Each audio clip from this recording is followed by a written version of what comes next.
I'm Thierry Zilberberg. I'm Executive Vice President at Orange, and I run the Orange Healthcare Division. Hi, I'm Itai Harel, General Partner with Potango. I'm Elizabeth Kogan, Senior Vice President for Generic R&D and NT at Teva. My name is Laurence Henouz. I'm the CEO of Health Augmented. I'm a mentor of the FAB, and I've been invited to be the moderator of the panel. I am an investor with a venture capital firm. I'm here to talk about the opportunities in mobile health here in Israel. I'm coming today to the panel to brainstorm about how digital health can help improving patient outcome. What we discussed tonight was really the future of medicine. Will it be connected objects? Will it be intelligent pills? Will it be other devices? What kind of business models? How far will the disruption go?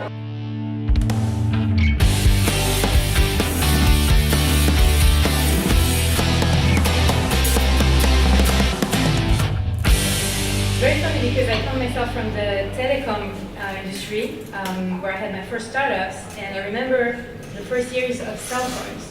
And at that time, in the late 90s, we were all wondering who's going to own the distribution of these mobile phones.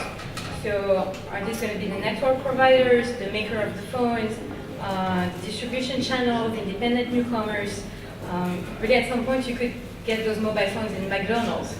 So it's interesting because today, talking about e-health, or mHealth or connected health, it's more or less the same story. We're wondering who's going to own healthcare delivery, who's going to own digital health, and who's going to own the patient. And I want to hear your opinion on that.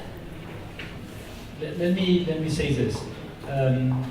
First of all, healthcare is a very complex ecosystem, and it's very different from the telecommunication. Telecommunication is the market, and you sell product on the market. And it's obviously a complex market, but not that complex. Health is very different. Health is not a market, it's mediated by insurance. Health is not a market because the people who operate the system, the doctors, the health professionals, are not the ones who are paid by the patient. The patient usually pays insurance, and the insurance pays the doctor. And the doctor prescribes drugs or devices which are manufactured by still another party. So it's a very different ecosystem, and asking the question in that way makes it perhaps too simple. And maybe to be a bit provocative, I think that about 5 years ago, 10 years ago, a certain number of huge global players thought that they would come in and disrupt the system by simply injecting technology, and they found out that health is not a global market, it's a national market.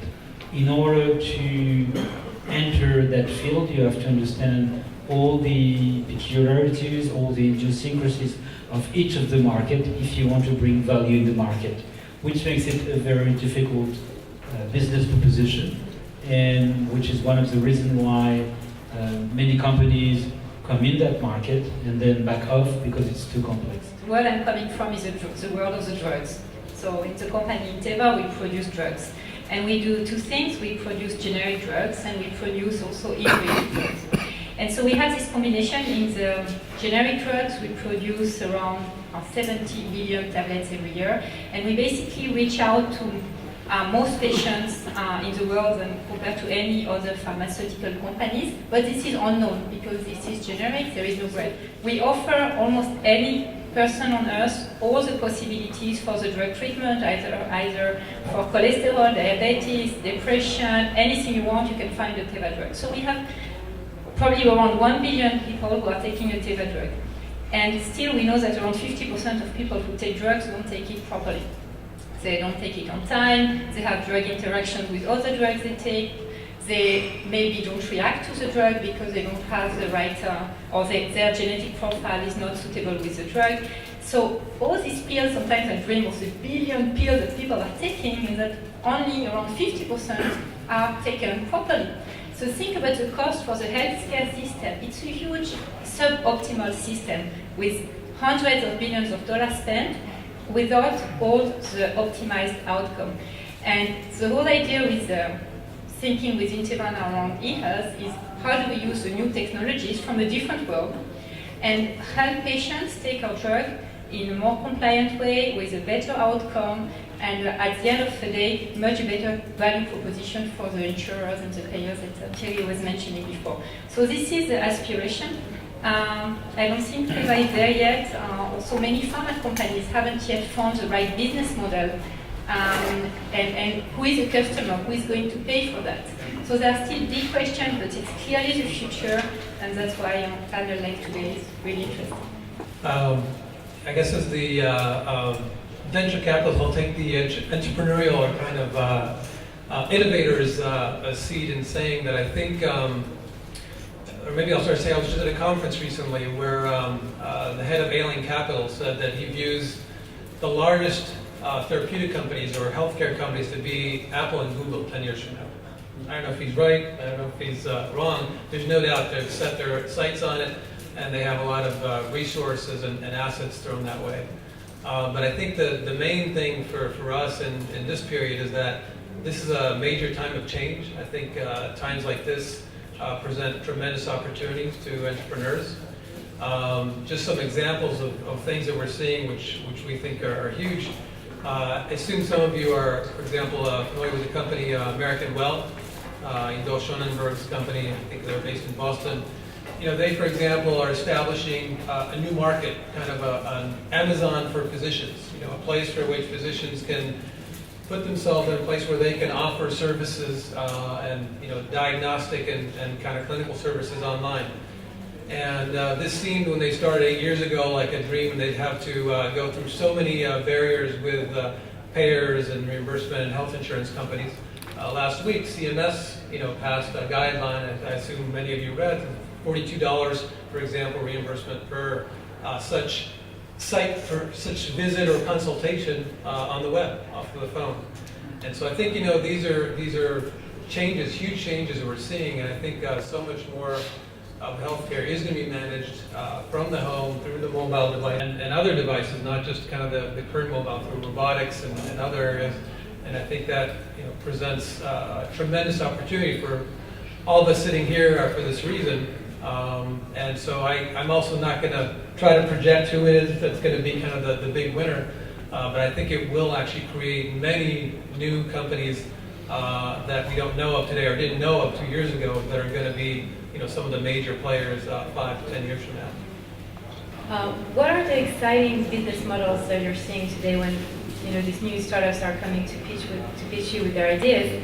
Have you seen anything exciting in terms of business models?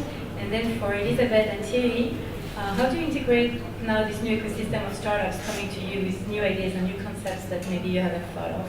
The answer is absolutely yes. We're actually in the process of making some new investments in this space, and I'm not going to actually kind of market or propaganda right now for any one company or another. But I think the areas in which we're seeing and hoping to see major companies kind of spun out or grown in Israel are areas where there's tremendous clinical benefit, and that can also be capitalized clinically, and it builds on strengths in Israel. Some of the specific areas that we're either investing in or considering investing, bring accurate healthcare capabilities to the home, to the family, the parent. And we're seeing, both money stream into that, and also companies that are starting to have real business models and generate revenues, and that is very exciting to us. Other areas, and this is linked to what you were talking about at Teva, is that we think there's a huge issue with drug adherence, and there are various diseases where it's been proven and shown that the issue and the problem of taking drugs on time in a good manner is actually, in many cases, the biggest issue we have in terms of the economic cost and deaths and comorbidities and so forth. And we think that these new tools that we have actually enable to solve these.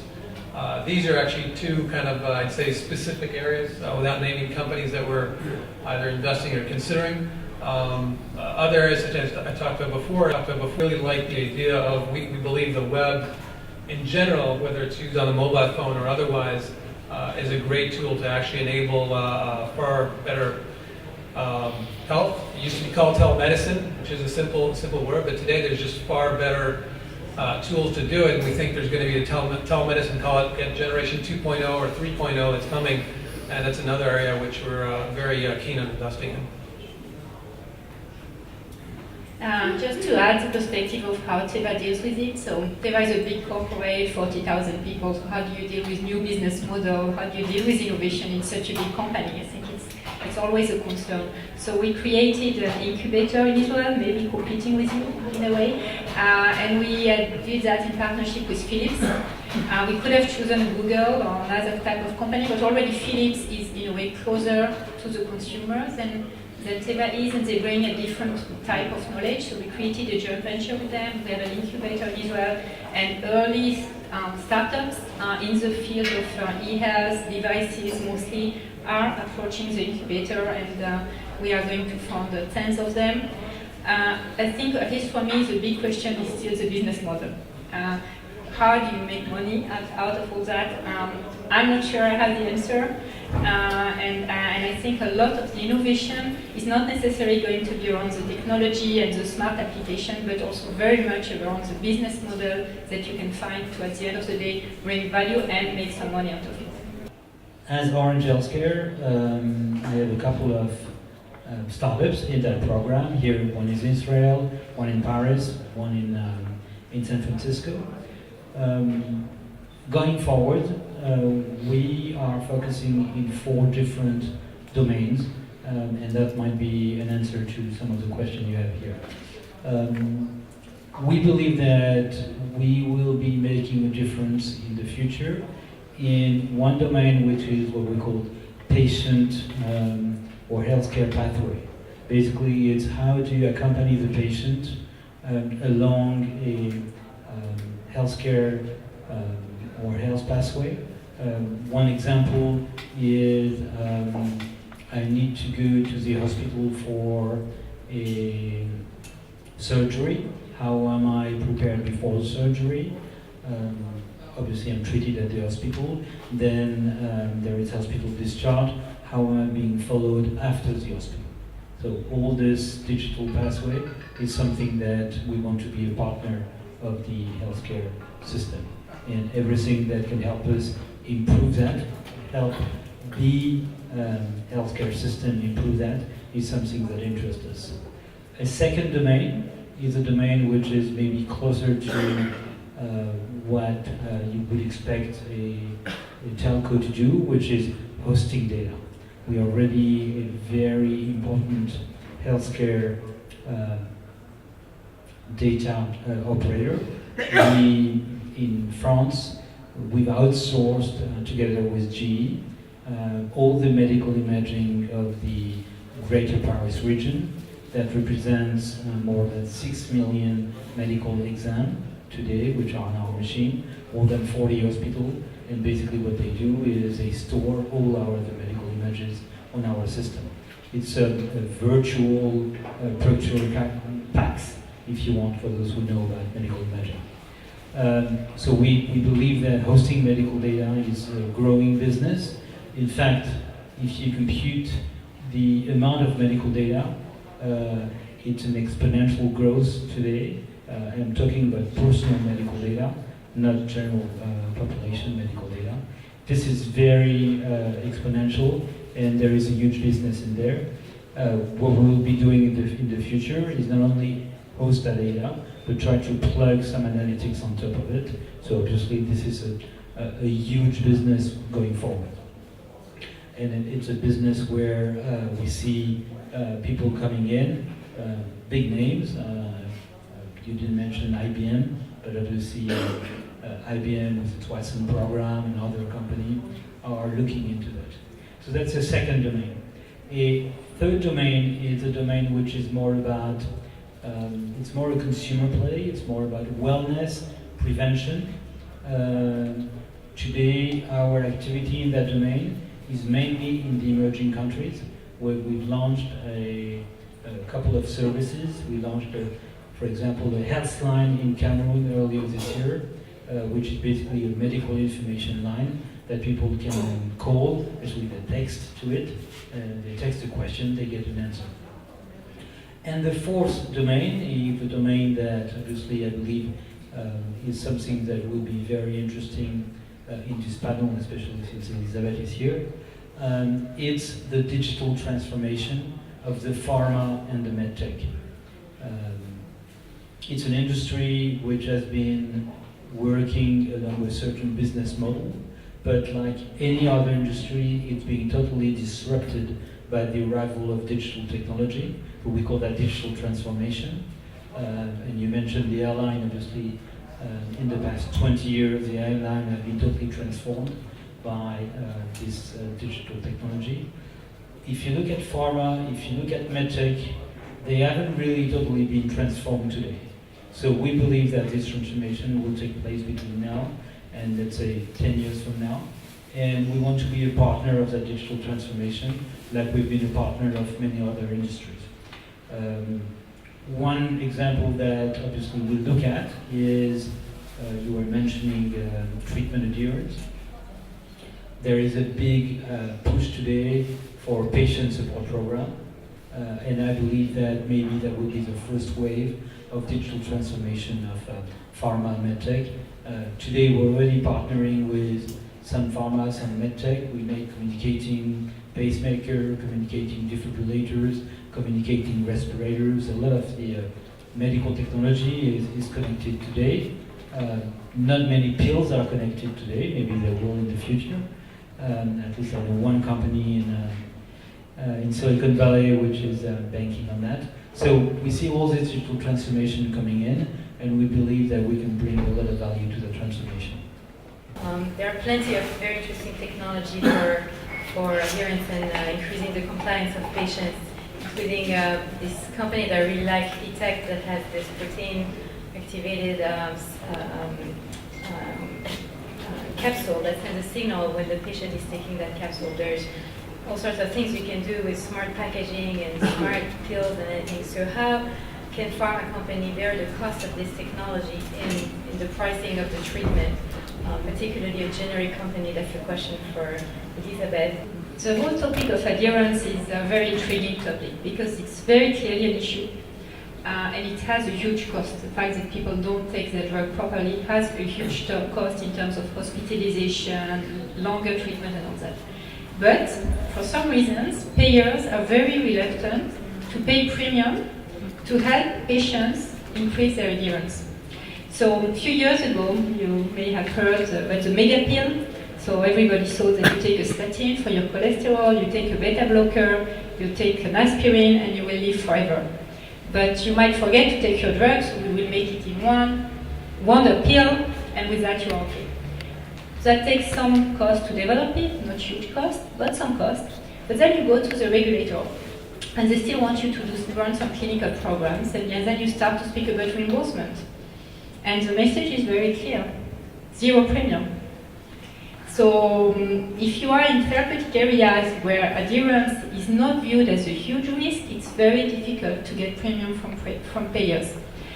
If you move to other therapeutic areas like AIDS, for instance, where adherence is absolutely critical because you might live a healthy life forever if you take your pills, and if you forget your pills, you might become very, very sick. Their payers have been willing to pay premium to ensure that people are taking their drugs. But these are quite unique. And so the question is, as Laurent said, we see also many, many apps for just compliance. But are payers going to pay for that? Is it going to be out of pocket from the patients? Is the pharmacist going to promote such an apps?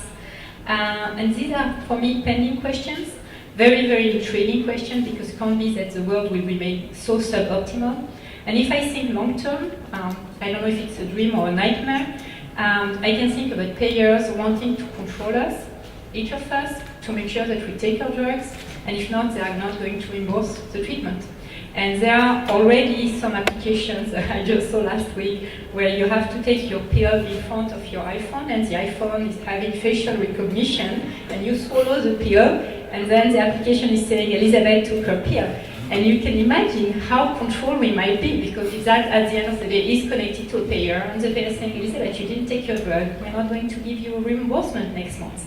And so I think that it's really also ethical question, how far is it going to be pushed? But I fully agree with Thierry, it's going to happen. I don't know yet how, but it's very clear also to me that in the next 10 years there will be a big revolution. As you say, Elizabeth, there is a paradox there. If you look at the cost of healthcare in any given system, today about 2/3 of the cost is, depending on the country, but let's say between 2/3 and 3/4 is, let's say, long-term condition, non-communicable disease. And this is 90% of the growth of healthcare cost. So it's a major issue for all the healthcare public systems. However, none of them is willing to invest anything in a project that would actually, let's say, slow that growth. So it's a paradox there. And you go to them, and because it's a mix of prevention, restriction, pressure on patients, they're reluctant to do that. However, and let me offer that as an example, there is one country which was really on the extremity of bankruptcy, and they were forced to take extreme measures to basically save their financial system and their country's existence. It's Portugal. And 2 years ago, Portugal decided to simply outsource one part of their health system, which was the kidney failure. What they did, they called in a company called Fresenius, which I'm sure you know, it's a major player in all which has to do with nephrology, kidney failure. And Fresenius is actually operating the kidney failure system of Portugal. The deal is very simple. They were given a target in terms of public health, and obviously there is a financial target also that they need to improve the system. So in a way to make it less suboptimal, as you say. And Fresenius starting that, I don't have the result of that, but it's a partnership between the private operator and the public system, where they say, okay, we can't bear the cost any longer, please help us. So there is one way forward. It's a bit extreme. I know of many countries where if you'd started along that way, it would have been a political scandal and government would have been upset for that. But certainly in Portugal, where they were at the last extremity, they needed to find very innovative remedies, they were able to do that.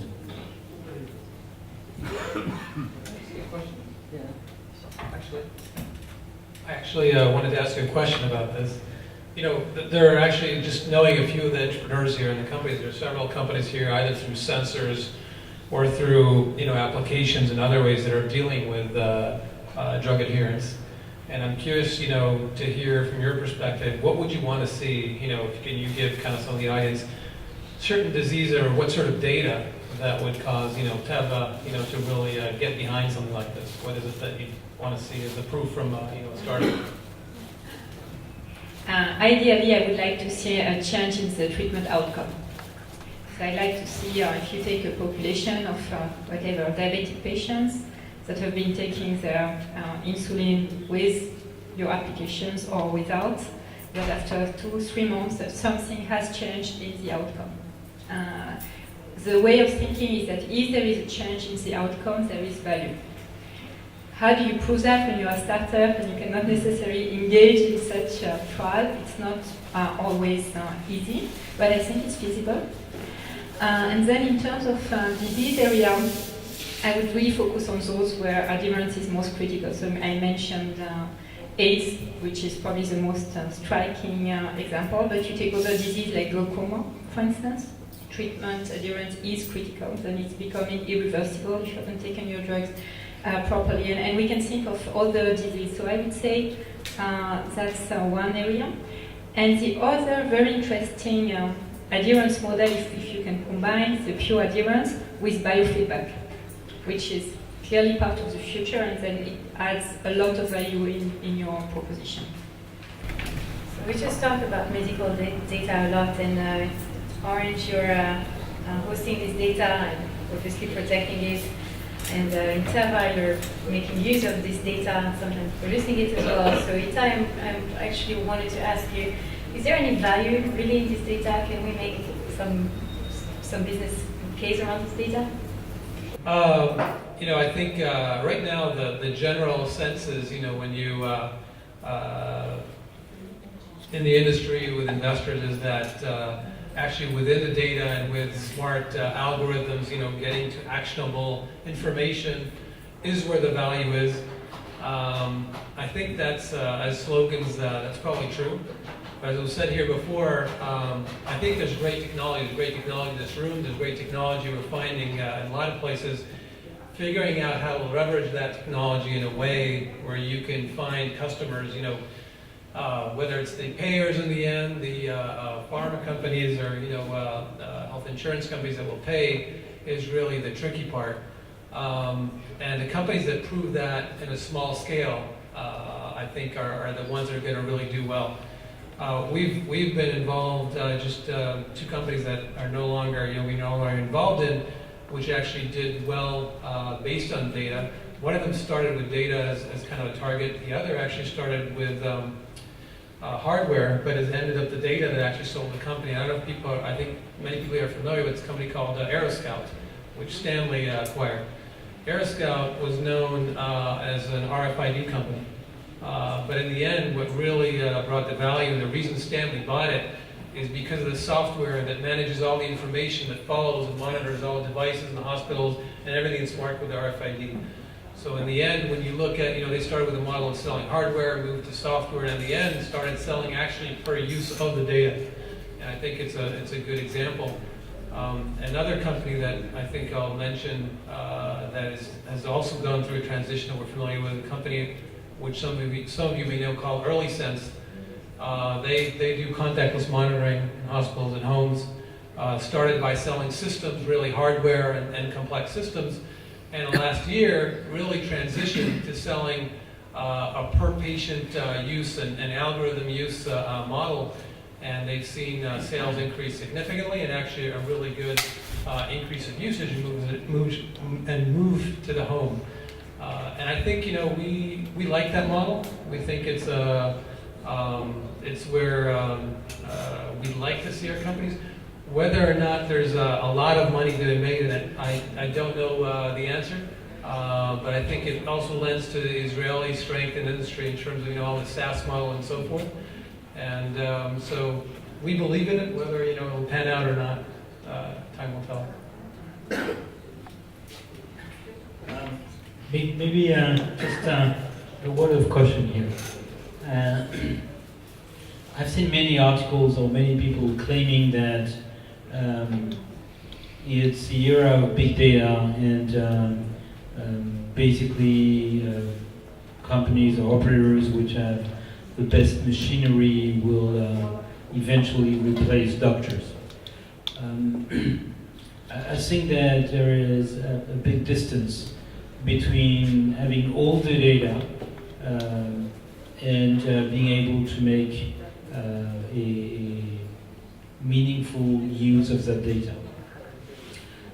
There is a naive idea that you will get all the data in the world and you will put that in a huge bag, and then you will send a very, very smart device, algorithm, whatever, and it will crunch all the data and it will come up with the solution to the problem. However, the word of caution is, I'm an engineer, I should dream of that. But I'm also from a family of doctors, so the word of caution is that we were told the same thing with sequencing the human genome.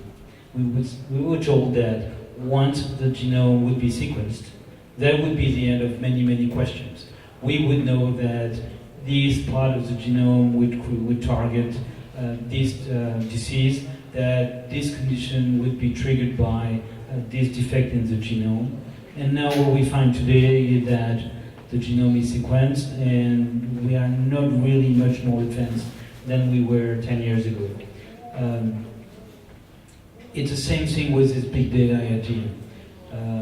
You need to know what you are looking for before you launch this wonderful algorithm into the bag. And knowing what you are looking for is precisely the difficulty. So I think that today there is this inflation of expectation about this whole big data thing, and you will come, we are, if you look at the hype curve of the Gartner, we're really going very, very high on the hype curve.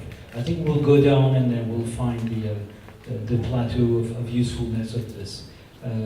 But certainly, I think that a word of caution here, as you said, we need a business model, and also we need solid outcomes, and they're not there yet. The question is, as always in this thing, and this relates to the business model, who pays? After so many years in this field of digital health, my, let's say, position is that technology is way ahead of what the system is able to deploy. So sometimes you can find wonderful technology, but nobody is willing to pay for it, and the company will actually not be successful. So really, this is my piece of advice. It's very important that you understand not only the value or what it does to the patient, but who is willing to pay for it. And again, depending on the country, it can be the patient itself, but sometimes in many countries the patients are not willing to pay for that. So you need to find a payer who is willing to pay, and this is a whole different story, as Elizabeth was explaining with this mega bill. I have one advice, might be good, might be bad, but is to really think about outcome, about treatment outcome, not to think about the technology itself, but if you do that for certain types of patients, go and meet the patients, even if you are from the high-tech world, go and meet some patients, understand what are their issues, how what you're offering can help them, and start to think about treatment outcome. I think this is the key. If people will be convinced that there is an improvement in the treatment outcome, I think that funding and value can be driven. So that's my 2 cents advice. I'll just add to that. This actually, the two topics just raised are probably the biggest parts of our conversation with many of the companies we meet. And to your last point, I would say it's after figuring out what is the clinical outcome, there's a question of and the economic value that you want to show. So how who's going to pay and how. It's figuring out how you're going to prove that. And we see so many startups that come with great technology and great ideas, but they haven't really put into thinking what kind of studies, what kind of processes they need to go to be able to have the kind of proof that will cause the healthcare system to really adopt, whether it's a private pay system or kind of a reimbursers or payers. And in so many cases, this is a pitfall of kind of startups here. And so I think that's great advice and really needs to be heeded. Yes. So I think it's time now to thank you, Greg, for being here.